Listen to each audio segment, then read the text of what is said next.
No, nastavenie tohto termostatu sa zapína.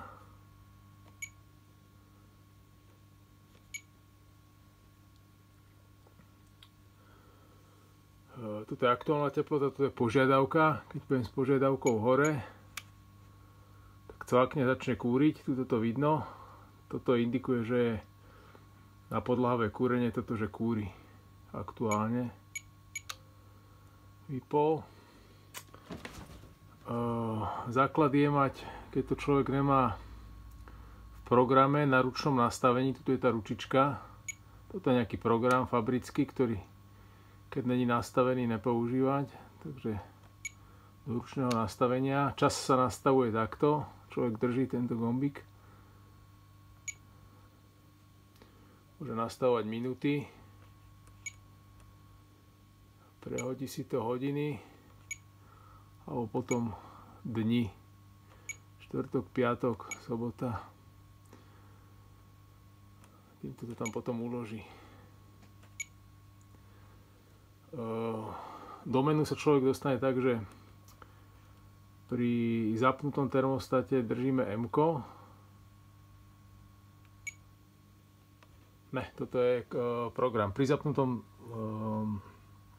termostate sa robí program.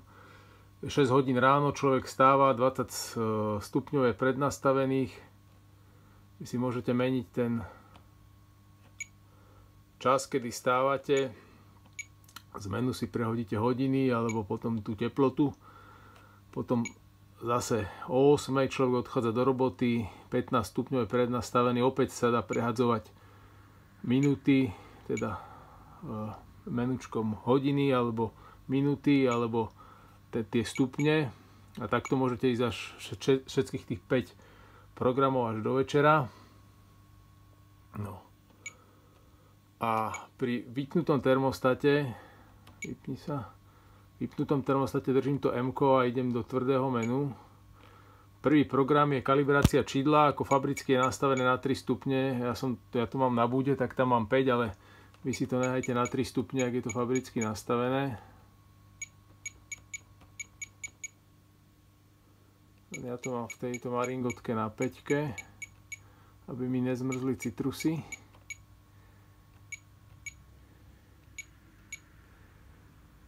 Ďalší program, 2, je hysterezia, je pol stupňa, fabricky je nastavená jednotka, čiže keď si dáte 20 na termostate, tak bude kúriť od 19 do 21, keď si dám hystereziu pol stupňa, bude kúriť, keď si dám 20 do 19,5 do 20,5, tak tá hysterezia bude taká presnejšia.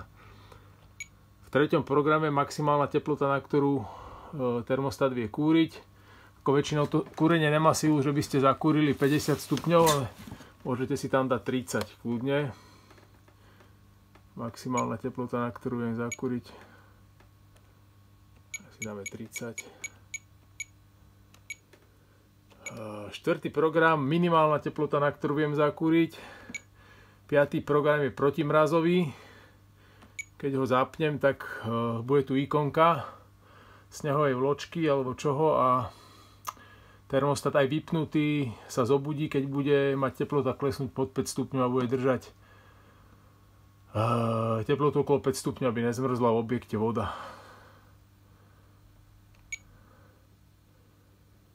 V 6. programe sa prehadzujú Celsiusy alebo Fahrenheity, takže my si dáme Celsiusy v Európe.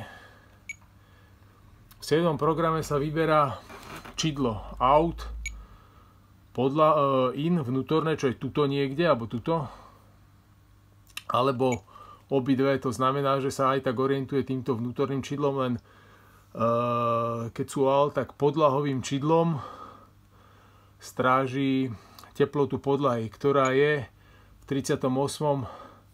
V 8. programe nastavujete teplotu pre limit podlahy. Keď si dáte moc málo nízku podlahu, môže sa stať niekedy, že vám to nebude vedieť dobre kúriť. No a tuto si potom už človek vyberá, či chce programy, v tom programe 5 pracovných dní, alebo 7, alebo 6 pracovných dní. No a tejto 11. to už sa nepoužívajú. Tak to by bolo zhruba tak všetko. Detsky ešte vyskúšame zámok. Možno by sa budú držať takto šipky 5 minút. No, je tu zámok detský. Už tým deti nepohnú a zase takisto sa dáva dole. Šipky držíme 10 sekúnd. To je asi tak všetko.